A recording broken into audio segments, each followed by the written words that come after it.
मीना की दादी गांव से आई तो मीना की माँ किरण ने जैसे अपनी सास के पैरों को हाथ लगाया तो उसकी सास ने किरण को सदा सुहागन रहो का आशीर्वाद दिया।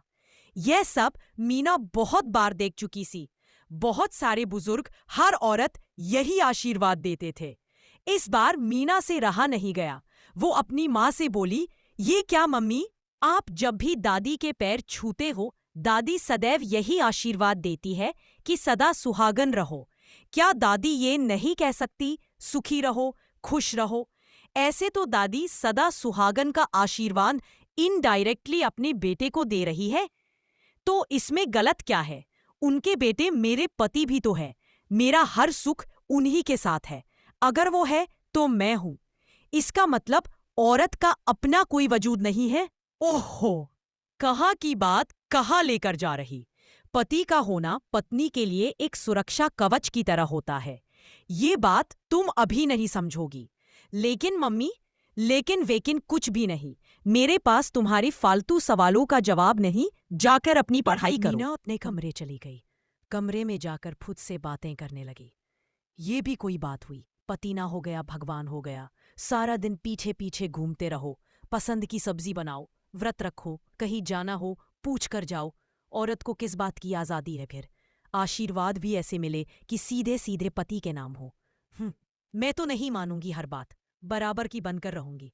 पुराने सब बातें मैं नहीं मानूंगी। अगर इज्जत मिलेगी तो ही इज्जत दूंगी, नहीं तो एक की चार सुनाऊंगी। हमेशा ऐसी बातें सोचने और करने वाली मीना की भी एक दिन शादी हो गई। उसका पति नील उसे सिर आंखों पर रखता। मीना भी उसकी हर बात मानती, उसकी पसंद का खाना बनाती। जो कपड़े नील मीना के लिए पसंद करता वही मीना की पसंद बन जाती। अब जब भी किरण फोन करती तो मीना अपनी बातें कम, नील की बातें ज्यादा करती। किरण ये सोचकर मुस्कराने लगती जो बेटी हमेशा कहती थी, औरत का भला पति के बिना कोई वजूद नहीं है। आज उसी बेटी का पति उसकी पूरी दुनिया बना हुआ है। बेटी जमाई एक साथ बहुत खुश थे।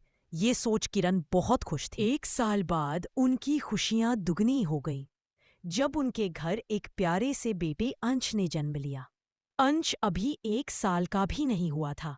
नील के साथ एक हादसा हो गया। उसको बहुत चोटें लगी। सिर्फ चेहरे को छोड़कर पूरा शरीर पट्टियों से बंधा पड़ा था। मीना का रो रो कर बुरा हाल था। उसे अंश को संभालने का भी होश नहीं था। किरण कभी बेटी को संभालती, कभी अंश को। दिन रात भगवान से प्रार्थना करती। 3 दिन हो गए थे। नील के शरीर में कोई हलचल नहीं हुई थी। 3 दिन बाद गांव से मीना के दादा दादी आए। मीना भागकर उनके पास गई और उनके पैरों में गिर पड़ी। दादी ने उठाने की कोशिश की। मीना गिड़गिड़ाने लगी, दादी जी, मुझे भी वो आशीर्वाद दीजिए जो आप मम्मी को देती थी। बेटी की ऐसी हालत देखकर किरण की रुलाई छूट गई।